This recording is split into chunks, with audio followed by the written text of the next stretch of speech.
Welcome back to the channel. Thank you guys for subscribing. That helps me out a lot. And let's talk about this conspiracy of dropping car batteries into the lake. Now, go back about 8 years. The Bassmaster Elite Series was here on Guntersville, and your favorite angler won the tournament.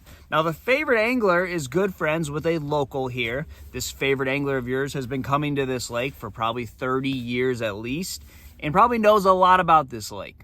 He also has very close ties with some really good fishermen that live in the community. And I'm sure over the years, some spots have been talked about, or they had fished together, or whatever it may be.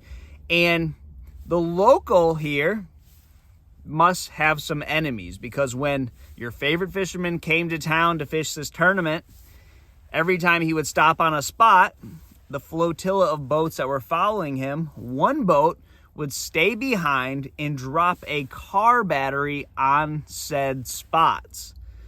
You might be thinking, that's interesting. Why would someone do that? Well, apparently dropping a car battery with all the toxic, parts that are in a battery, it will forever ruin the spot. Now, I don't have any way of knowing if that's true or not.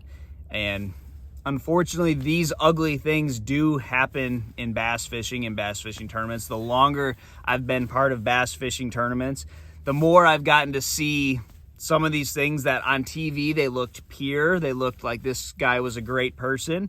And then when you get to meet him, it's a completely different story. Or when you get to be around his peers, they tell you a completely different story. So that's bass fishing. I think we all saw the walleye fishermen that were cheaters. They were putting the lead weights inside the walleye, rather. And I've gotten to see some cheating incidents here on Guntersville. When I first moved here, I worked at a tackle store, and we were promoting a fishing guide's company, his merchandise, and we were selling his sweatshirts. Well, as a good businessman that Fishing Guide was, he gave his sweatshirts to these gentlemen that were winning all of the night tournaments. Anytime in bass fishing when someone is dominating, I think there should be some type of speculation. That's just not how this sport works. You typically don't win every single time. You may be consistent and do well a lot, but you're not going to be the best every single tournament. Well, there are these guys that were, and like I said, any good businessman would want the best of the best wearing their clothes. So he gave them his sweatshirts, and it just so happened that over time, somebody followed them and stayed far enough away where they couldn't see them.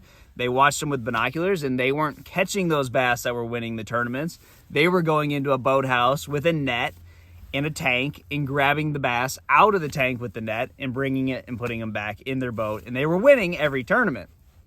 And it was kind of believable, because this is when Lake Guntersville was fishing really good. And if you just came in with 3 5-pounders, you weren't going to have a chance. But if you had 7s and 8-pounders, and everyone was catching those occasionally, so it was believable. But every tournament, they're coming in with 7 and 8-pounders, winning every tournament. Eventually, the other competition caught on, and those guys ended up going to jail.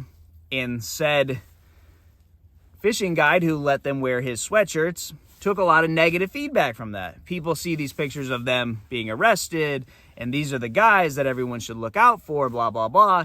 And they're in his colors wearing his sweatshirts. Now, it was a very unfortunate event, and we were selling the merchandise, and we took all the merchandise out of our store and blah, blah, blah. And it was a really bad look, but it was just because there were a couple bad apples, and the fishing guide took, a lot of the negativity from that. He was a great person, and that was just too bad. But those things tend to happen a lot in fishing tournaments. There's just things that may look one way, and they're completely different the other way. So why are there so many car batteries on the bottom of our lake?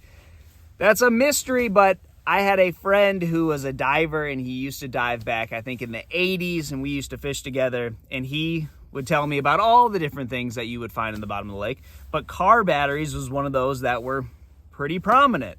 So there were some good people out there that wanted to try to clean up our lake, and there's so many of them down there. Let's get them out. Well, how did they get there in the first place? This isn't just from guys dropping batteries on, fishermen's spots to ruin their spots.